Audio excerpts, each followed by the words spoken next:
আজকে আমরা যেটা দেখাবো সেটা হলো লজ্জাবতী গাছের সিজমোন্যাস্টি চলন, অর্থাৎ স্পর্শ ব্যাপ্তি বা স্পর্শ ন্যাস্টিক চলন। এই স্পর্শ ন্যাস্টিক বা সিজমোন্যাস্টিক চলন আমরা যেটা এখন দেখাতে চলেছি, একটা লজ্জাবতী গাছের পাতা আমরা পরিষ্কার দেখতে পাচ্ছি।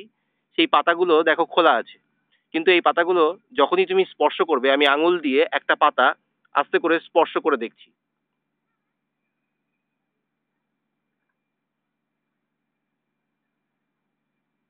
ভালো করে খেয়াল করো, দেখো পাতাগুলো বুজে গেছে। দেখো অন্য পাতাগুলো বোঝার পথে, বুঝতে চলেছে।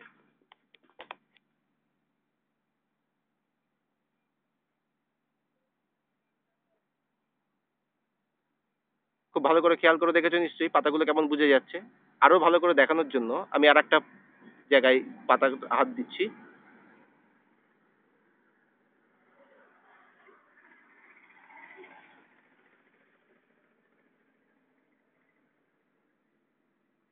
দেখো পাতাগুলো কিভাবে ছুঁয়ে দেবার পর কিভাবে বুঝে যাচ্ছে।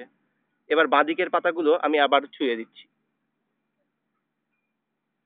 জাস্ট হাত দিয়ে হালকা করে ছোঁয়া দিলাম।